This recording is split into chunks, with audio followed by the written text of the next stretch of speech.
नमस्कार दोस्तों, स्वागत है आपका हमारी नई कहानी में।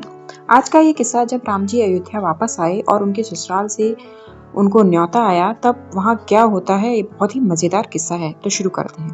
कहते हैं लंका से लौटने के बाद और राज्याभिषेक के बाद माता सुनैना ने राम जी को मिथिला आने का सासू माँ का लाड़ बड़ा आग्रह भेजा। राम भला कैसे इनकार करते। लक्ष्मण, भरत व शत्रुघ्न को भी ससुराल जाने का चाव पूरा हुआ। हनुमान उन दिनों वहीं थे, सो उनको भी आने का आग्रह हुआ। सुग्रीव, अंगद, नल, नील आदि ने प्रभु से शिकायत की कि ये तो सरासर पक्षपात है। मंद मंद मुस्कुराते हुए प्रभु ने सबको स्वीकृति दे दी। वानरों से भलीभांति परिचित, डिग्निटी पसंद लक्ष्मण की पेशानियों पर बल पड़ गए कि कहीं संभ्रांत आर्य नागर परंपरा से अनभिज्ञ सरल परंतु उजट वानर ससुराल में भैया के साथ साथ पूरे रघुवंश को हमेशा के लिए हंसी का पात्र न बना दे।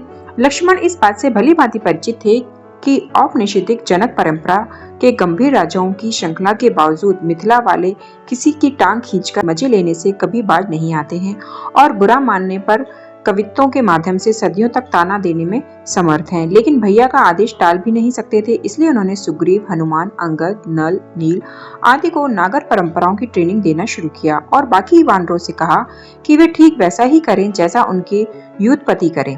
कैसे प्रणाम करना है, कैसे प्रणाम का उत्तर देना है, कैसे बैठना है, उठना है, विशेषतः सामूहिक भोज के राजसी नियम कायदे क्या हैं। रास्ते भर ये ट्रेनिंग लेते हुए अयोध्या का यह अद्भुत सार्थ मिथिला पहुंचा।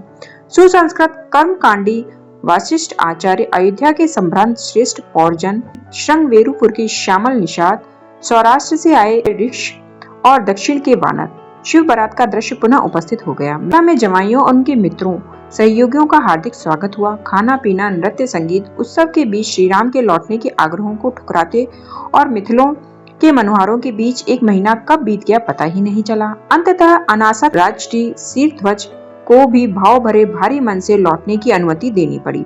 विदाई पूर्व संध्या पर भव्य सामूहिक भोज का आयोजन हुआ। लक्ष्मण बहुत संतुष्ट थे। सब कुछ उनकी ट्रेनिंग और प्लान के हिसाब से ही हुआ।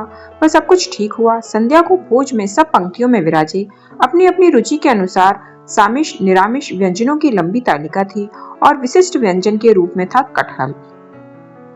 हनुमान जी को कटहल बहुत भाया, विशेषतः अलोने स्वाद की उसकी गुठली।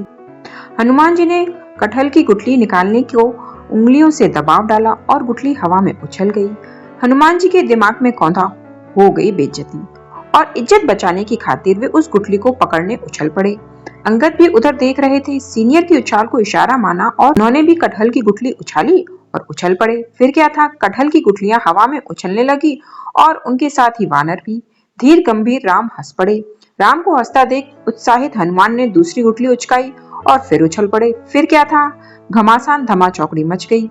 अयोध्या वाले झेपे जा रहे थे और मिथिला वाले हंस हंसकर मजे लिए जा रहे थे।